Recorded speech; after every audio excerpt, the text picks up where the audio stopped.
Hello, and welcome to another Imperator Dev Diary video.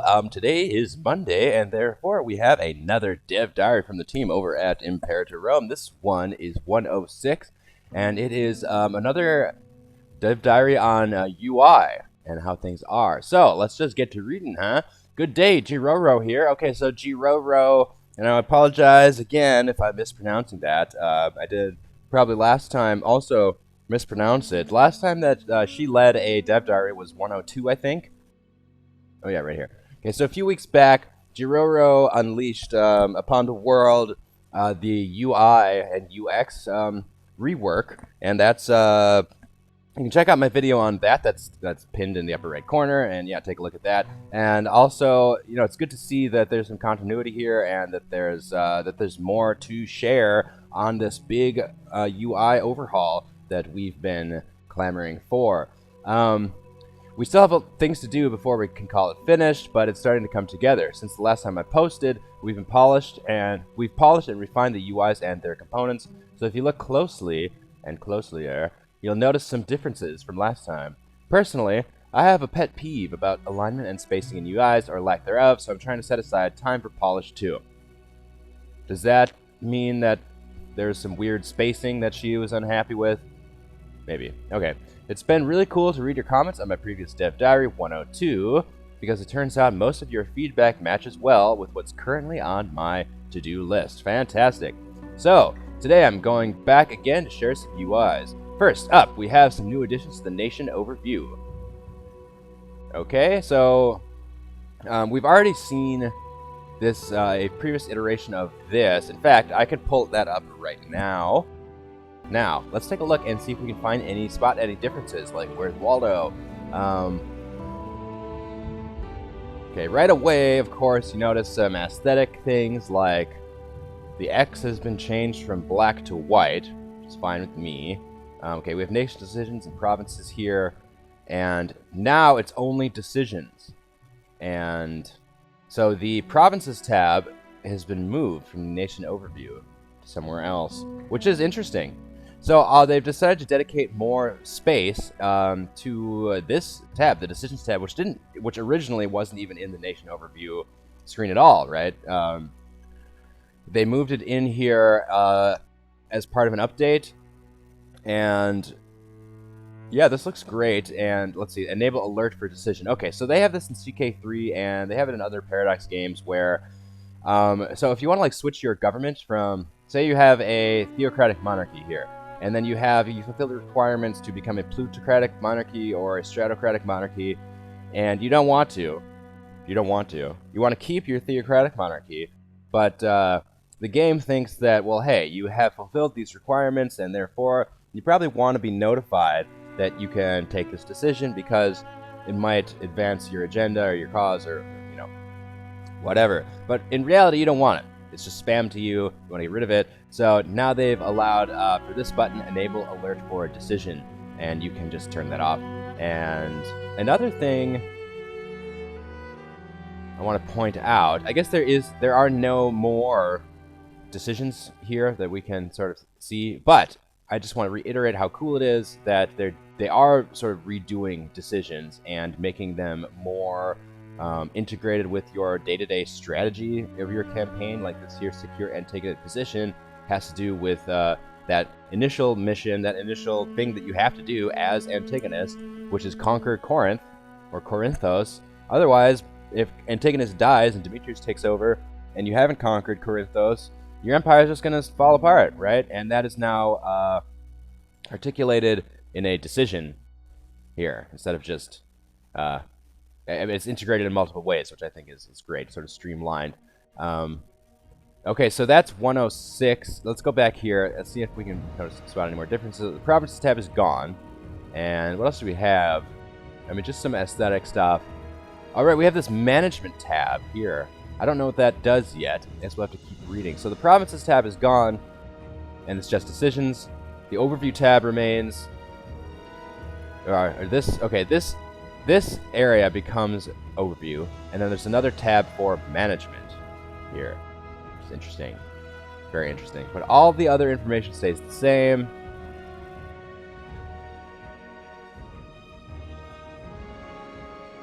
Yeah. Good stuff. Good stuff.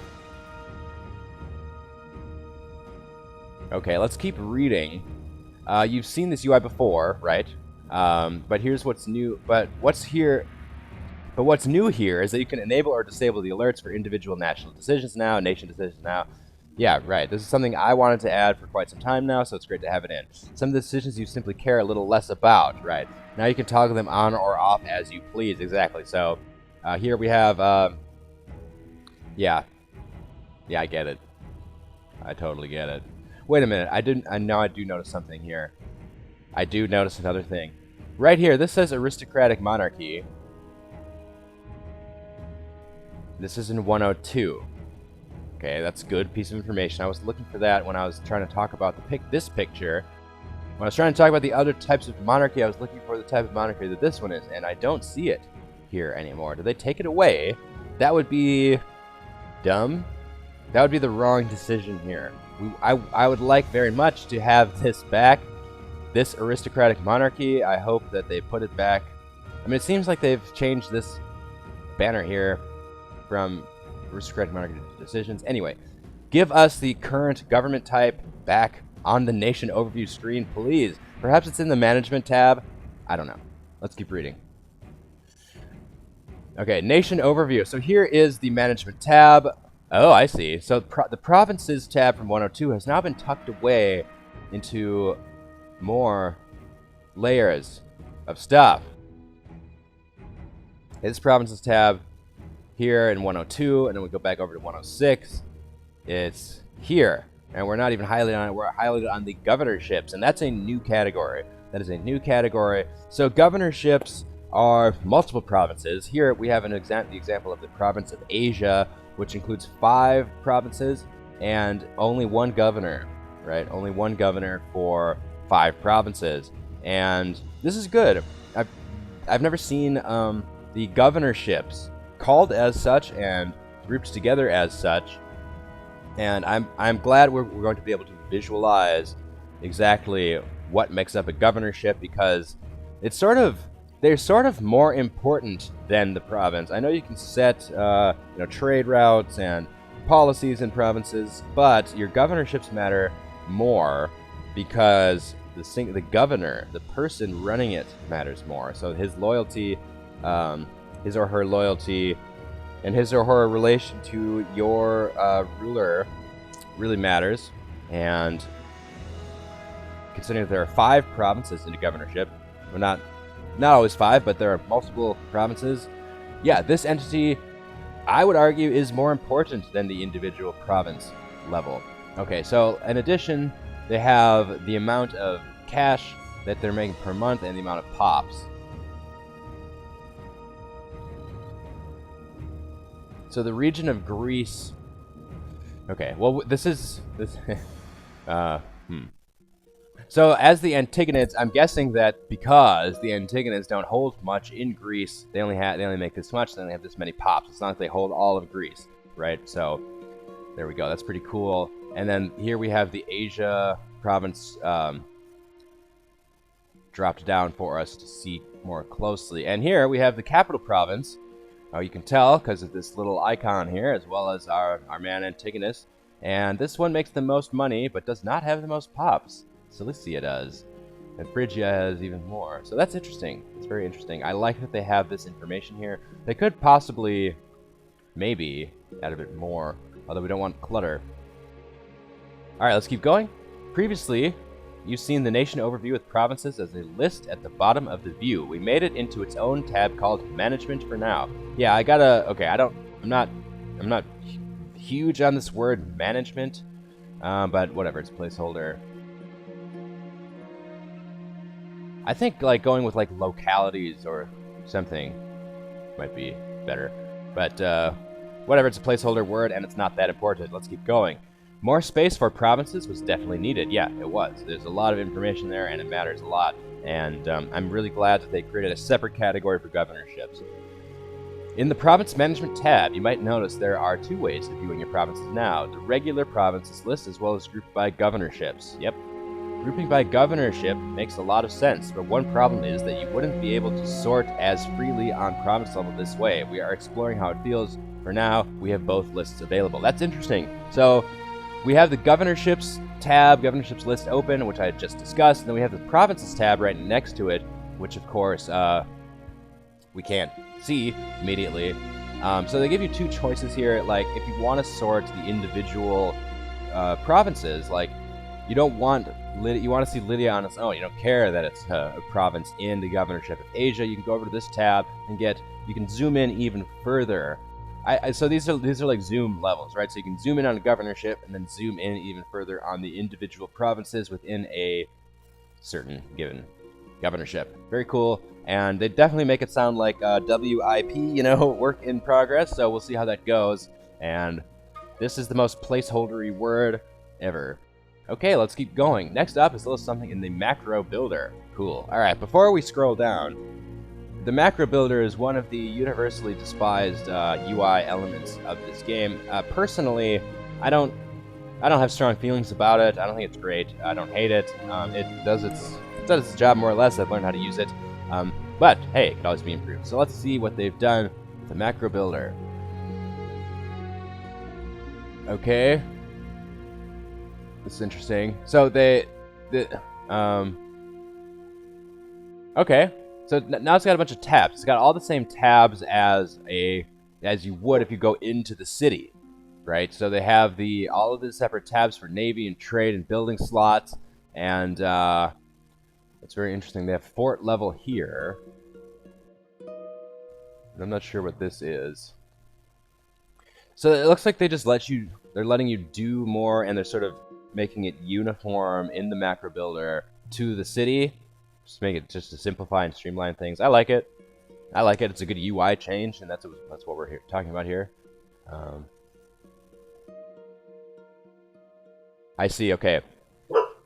So you are in the macro builder view here, and there's this pop-up that says there are too few people in Antigonia for another building. Right-click to cancel or destroy. Okay, so the macro builder now apparently allows you to right-click to destroy stuff. That's in EU4, I think, too. So there's a bunch of things that people have been complaining about since day one with Imperator Rome that exist in other Paradox games that just aren't in this one for some reason. So since they're implementing these sort of quality of life things that they really should have implemented a while ago.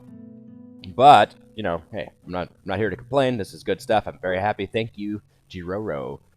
Now you can cancel or destroy buildings from the macro builder. Right, I just pointed that out. Just right-click on the territory on the map in this mode. It makes a lot of sense to be able to do that here. Final peek for today is the religion view. Here's how it looks. Okay, so before we go there, okay, they cover nation overview, the management / governorship tabs, the macro builder, and the last tab, or the last thing we're going to concern ourselves with in this dev diary is religion, which already I'm liking a lot. This looks pretty good.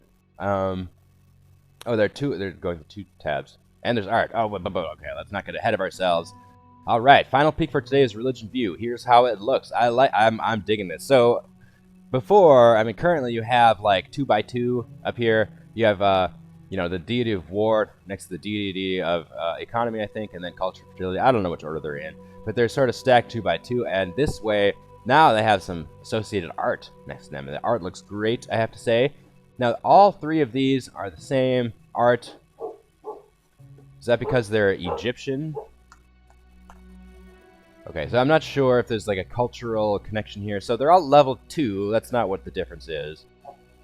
This one is Hellenic, right? The Temple of Alexandria, Alexander the Great, as a deified ruler. And Kemetic deity. Yeah, okay, Hellenic, Kemetic. So yeah, this looks like art for a Hellenic temple, and this looks like art for Egyptian temple.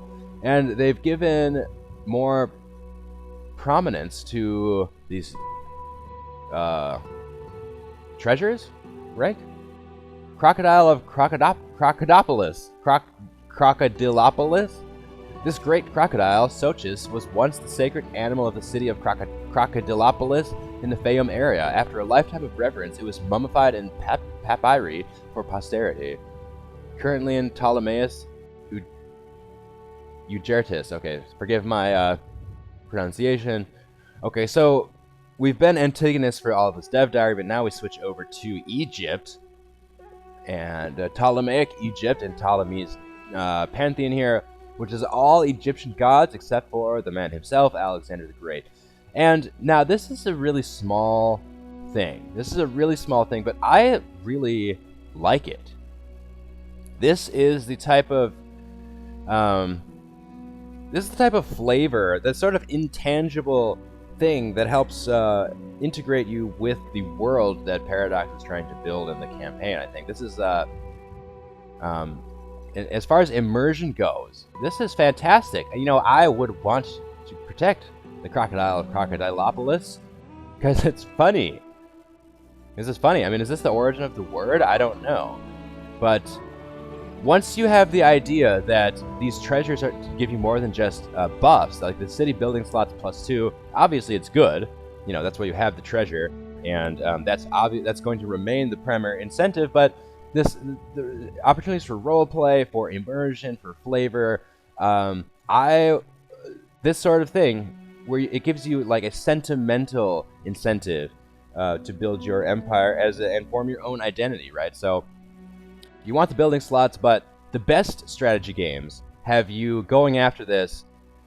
You want the building slots, but you also have sort of a a sentimental attachment to it, and you want to keep it because it's part of the identity that you've been constructing your entire campaign. So I may be in the minority on this opinion because this is such a small, seemingly insignificant change, and I don't even know if these descriptions are in the game already. They may or may not be, but to give them prominence like this, I like that. It means that they're aiming towards these sort of intangible things that build identity and build fun, like beyond the mechanics. Beyond the mechanics need to be sound and solid and good, and you need these good buffs like city building slots +2. But it's really that intangible feeling that what you're building is unique and you want to maintain it. That makes a good strategy game, in my opinion. Let's keep going. Yeah, so here's another religion tab. We have in the reliquary. Let's see. So on the right-hand side, this is the same. We also get a sneak peek here at what our stacks might look like. So this UI here is redone. All right, so this is a zoom in on a holy site, right, as opposed to a pantheon. And they give you more, or at least more prominent information on the local holy site and the local worshipped deity there. So here we have a nice description of Ra.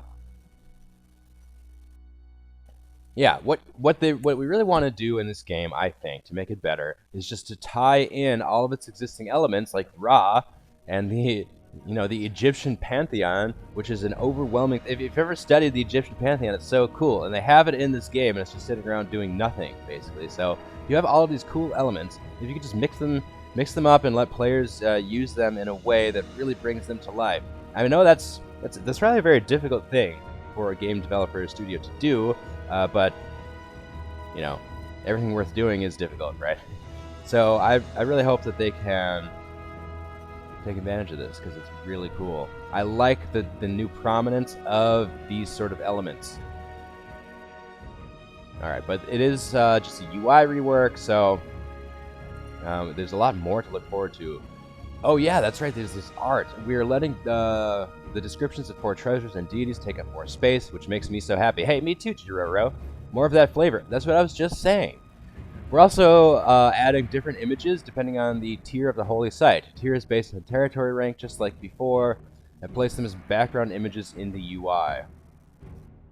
The close-ups, the close-ups are one of the tier 1 as well as tier 3. Our artists have some serious talent. All this gorgeous art really makes the UI come alive. The art is gorgeous. This doesn't make a ton of sense to me. Before we examine the art, what she's saying is the artwork is tied to territory rank. But these all appear to be the same tier. I don't know. I don't know. So this this artwork appears here. Oh no, that's a different art.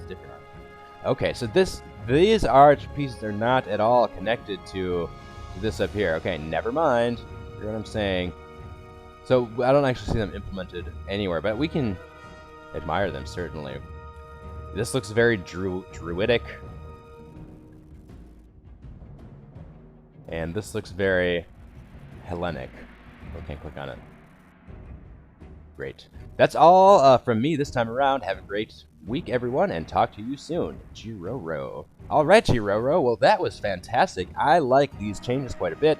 All of these dev diaries are making me quite excited to pick Imperator Rome back up for the 2.0 Menander update.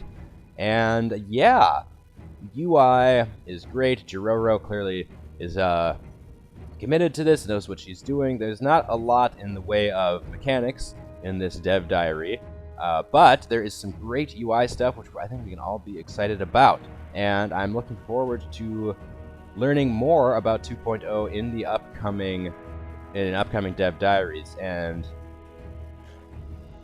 yeah, it's just all good stuff. Very, very excited for this, and I would very much like to know what you think about the upcoming 2.0 Menander update, as well as these newly revealed UI changes from the team and Jiroro, which I'm personally very excited about. So please, comment, like, share, subscribe, hit that bell notification button. Thank you so much for watching, and I will catch you in the next one.